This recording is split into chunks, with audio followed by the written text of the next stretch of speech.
السلام علیکم ناظرین، یہ 1520 قبل مسیح کی بات ہے۔ مصر پر فرعون بادشاہ منفتح ثانی کی حکومت تھی۔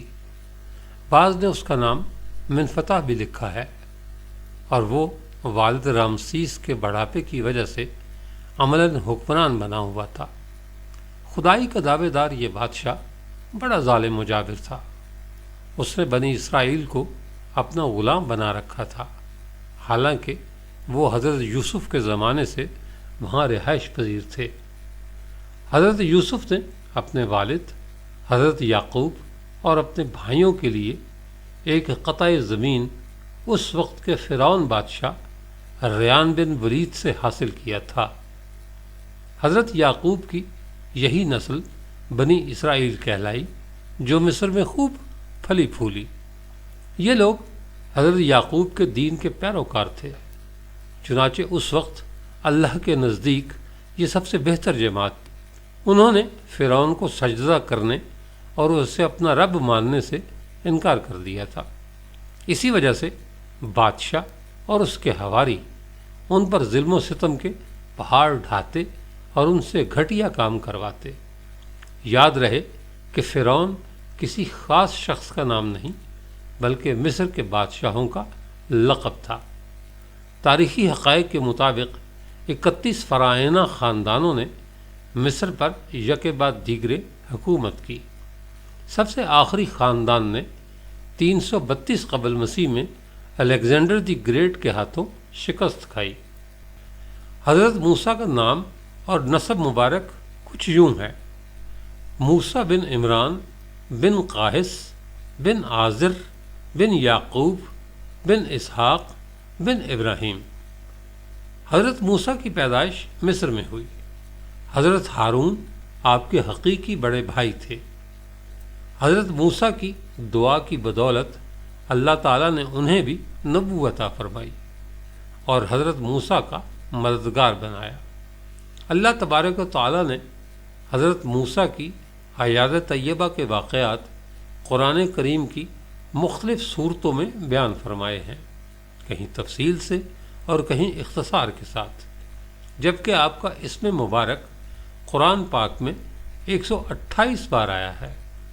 حضرت ابن عباس اور حضرت ابن مسعود سے مروی ہے کہ فرعون نے خواب دیکھا تھا کہ گویا ایک آگ بیت المقدس کی طرف سے چلی آ رہی ہے، اور اس نے مصر کے گھروں اور تمام قبطیوں یعنی بنی اسرائیل کے مخالف فرعونیوں کے گروہ کو جلا ڈالا، لیکن بنی اسرائیل کو آنچ تک نہ آئی۔ فرعون نے بیدار ہونے کے بعد اپنے ملک کے تمام کاہنوں، نجومیوں، جادوگروں اور دیگر ماہرین کو جمع کیا اور سب سے اس خواب کی تعبیر معلوم کی۔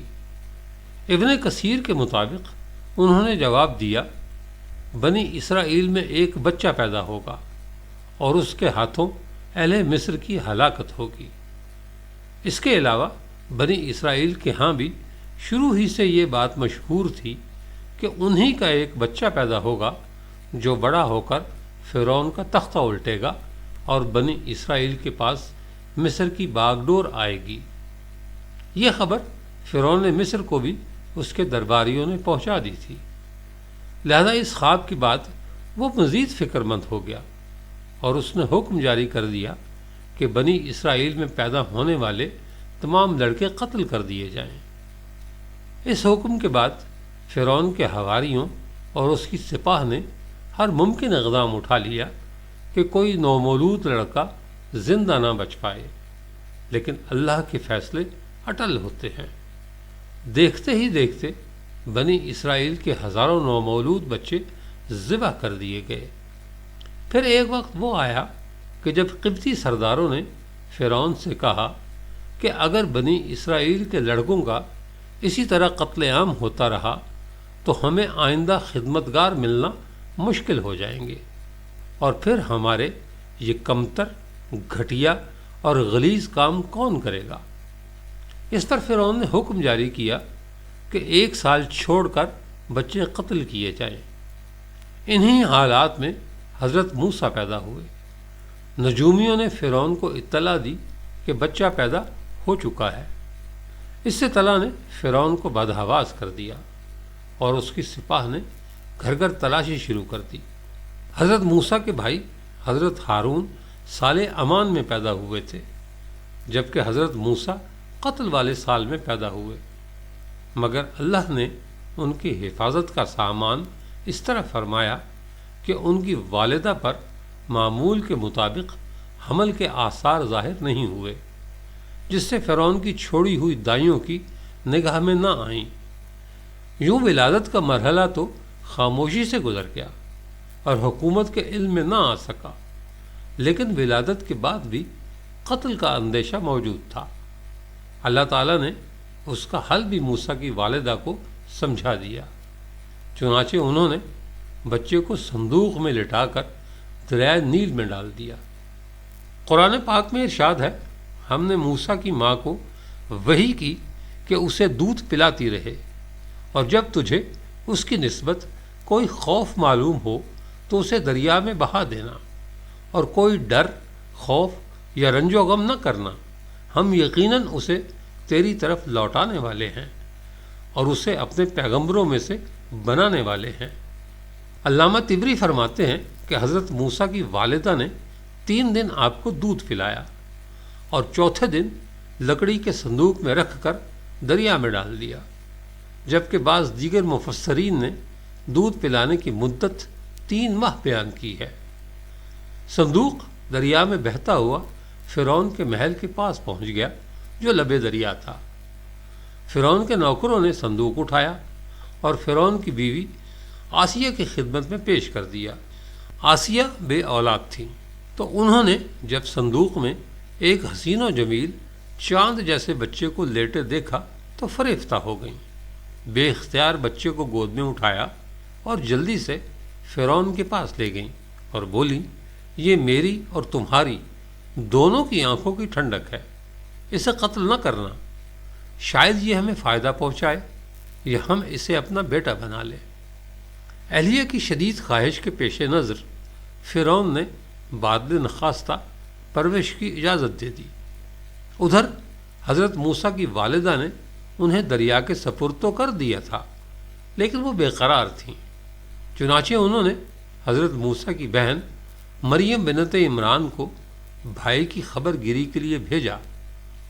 مریم دور سے صندوق کو دیکھتے ہوئے دریا کے کنارے کنارے چلتی ہوئی فرعون کے محل تک پہنچ گئی، جہاں فرعون کی بیوی دیگر عورتوں کے ساتھ بڑی دیر سے معصوم بچے کو دودھ پلانے کی کوششوں میں مصروف تھیں، لیکن کوئی آیا انہیں دودھ پلانے اور چپ کرانے میں کامیاب نہیں ہو رہی تھی۔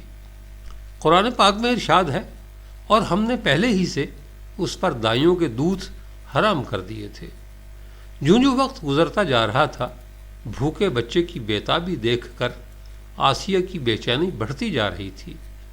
حضرت موسیٰ کی بہن مریم دروازے پر کھڑی یہ سب منظر دیکھ رہی تھیں۔ بالآخر بول پڑیں، کیا میں تمہیں ایسا گھرانہ بتاؤں کہ جو تمہارے لیے اس بچے کو پالیں اور اس کی خیر خواہی سے پرورش کریں؟ فرعون کی بیوی کی خواہش پر مریم جلدی سے جا کر اپنی والدہ کو محل میں لے آئیں، اور حضرت موسیٰ نے فوری طور پر اپنی والدہ کی چھاتی سے لگ کر دودھ پی لیا۔ یوں اللہ نے آپ کی والدہ سے کیا ہوا وعدہ پورا کر دکھایا۔ ارشاد باری تعالیٰ ہے، تو ہم نے ان کو ان کی ماں کے پاس پہنچا دیا تاکہ اس کی آنکھیں ٹھنڈی ہوں اور وہ غم نہ کھائیں اور جان لیں کہ اللہ کا وعدہ سچا ہے، لیکن اکثر لوگ نہیں جانتے۔ آسیہ نے حضرت موسیٰ کی والدہ سے استدعا کی کہ وہ محل میں ہی رہنے لگیں اور اس بچے کی پرورش کریں، لیکن ام موسیٰ نے انکار کر دیا کہ میرے شوہر اور بچے پریشان ہوں گے۔ اس پر آسیہ بچہ انہیں دینے پر مجبور ہو گئیں۔ پھر اس نے بچے کے لیے وظیفہ بھی مقرر کر دیا۔ یوں اللہ کی شان دیکھیے کہ جس بچے کے خوف سے فرعون نے ہزاروں بچے ذبح کرا دیے، وہ بچہ فرعون ہی کی زیر نگرانی اور سرکاری تحفظ میں پروان چڑھنے لگا۔ حضرت موسیٰ رضاعت کی عمر تک اپنی والدہ کے پاس ہی پرورش پاتے رہے۔ پھر جب آپ کا دودھ چھڑوایا گیا تو والدہ نے آپ کو دوبارہ فرعون کی بیوی کے حوالے کر دیا۔ ایک روز کا ذکر ہے کہ آسیہ اور فرعون اپنے محل میں بیٹھے تھے۔ آسیہ نے حضرت موسیٰ کو اٹھا کر فرعون کی گود میں بٹھا دیا۔ حضرت موسیٰ نے فرعون کی گود میں بیٹھتے ہی اس کی داڑھی پکڑ لی اور پھر اس کے منہ پر تماشا رسید کر دیا۔ بعض روایات میں ہے کہ ان کے ہاتھ میں ایک چھڑی تھی جس سے وہ کھیل رہے تھے۔ وہ فرعون کے سر پر دے ماری۔ فرعون غصے میں آگ بگولا ہو گیا۔ وہ کاہنوں کی بچہ پیدا ہونے کی پیشگوئی پر پہلے ہی بڑا فکر مند تھا۔ کہنے لگا، مجھے لگتا ہے کہ یہی وہ بچہ ہے، اور پھر اس نے بچے کے قتل کا حکم دے دیا۔ آسیہ یہ دیکھ کر سخت پریشان ہو گئیں اور بولیں، یہ معصوم بچہ ہے، اسے کسی چیز کی عقل نہیں ہے، اس نے ایسا نادانی میں کیا ہے۔ بادشاہ سخت غصے میں تھا اور اسے بچے سے خوف آنے لگا تھا۔ بولا، میں اسے قتل کر کے رہوں گا۔ آسیہ نے کہا، اچھا آپ ذرا توقف کریں، اس کا امتحان لے لیتے ہیں، ابھی معلوم ہو جائے گا کہ اس نے یہ حرکت نادانی میں کی ہے یا جان بوجھ کر۔ یہ کہہ کر انہوں نے 2 تشت منگوائے، ایک میں دہکتے انگارے اور دوسرے میں سرخ یاقوت۔ پھر فرعون سے بولی، دیکھیں اگر اس بچے میں عقل ہوئی تو یاقوت اٹھائے گا، ورنہ انگاروں کی طرف ہاتھ بڑھائے گا۔ دونوں تشت حضرت موسیٰ کے سامنے رکھ دیے گئے۔ آپ نے یاقوت کی جانب ہاتھ بڑھائے، لیکن حضرت جبرائیل نے فوراً ان کے ہاتھوں کو انگاروں کی طرف بڑھا دیا۔ آپ نے ایک انگارہ اٹھا کر منہ میں رکھ لیا، جس سے زبان جل گئی اور آپ رونے لگے۔ فرعون نے جب یہ دیکھا تو خاموش ہو گیا اور اپنا فیصلہ تبدیل کر دیا۔ زبان کے جل جانے ہی کی وجہ سے حضرت موسیٰ کی زبان میں لکنت پیدا ہو گئی تھی۔ قرآن پاک میں ارشاد ہے، اور جب موسیٰ جوانی کو پہنچے اور بھرپور جوان ہو گئے تو ہم نے ان کو حکمت اور علم عنایت کیا، اور ہم نیکوکاروں کو ایسا ہی بدلہ دیا کرتے ہیں۔ حضرت موسیٰ شاہی محل میں آسیہ کی زیر نگرانی پرورش پاتے ہوئے جوان ہو گئے۔ آپ نہایت خوبصورت، طاقتور، سمجھدار اور دانا انسان تھے، اور مصر میں فرعون کے لے پالک بیٹے کے طور پر مشہور تھے۔ اسی وجہ سے ان کا رعب و دبدبہ بھی بہت تھا۔ حضرت موسیٰ کو اس بات کا علم تھا کہ وہ فرعونی یعنی قبطی نہیں بلکہ اسرائیلی ہیں، لہذا جب فرعون، اس کے حواریوں اور سپاہ کی جانب سے اسرائیلیوں پر ظلم ڈھائے جاتے تو آپ کو بے حد دکھ ہوتا۔ اکثر اس ظلم کے خلاف آواز بھی بلند کرتے اور بے قصور اسرائیلیوں کی مدد بھی کرتے۔ ایک دن حضرت موسیٰ محل سے نکل کر شہر کا گشت کر رہے تھے۔ آپ نے دیکھا کہ ایک قبطی کسی عیسائی کو بری طرح زد و کوب کر رہا ہے۔ یہ منظر دیکھ کر آپ رک گئے۔ اسرائیلی نے جب آپ کو دیکھا تو مدد کے لیے پکار اٹھا۔ حضرت موسیٰ دونوں کے قریب گئے اور قبطی کو روکنے کی کوشش کی، لیکن وہ ظلم سے باز نہ آیا۔ آپ کافی دیر تک اسرائیلیوں کو چھڑوانے کی کوشش کرتے رہے، لیکن قبطی کسی طور پر اسے چھوڑنے کے لیے تیار نہ تھا۔ آخر کار آپ سے ضبط نہ ہو سکا اور اسے ایک مکہ رسید کر دیا، جس سے وہ مر گیا، حالانکہ آپ کی نیت اسے مارنے کی نہ تھی۔ قبطی کے قتل کی خبر فرعون سمیت پورے مصر میں پھیل چکی تھی، لیکن کسی کو قاتل کا پتہ نہ تھا اور سپاہ قاتل کی تلاش میں سرگرداں تھی۔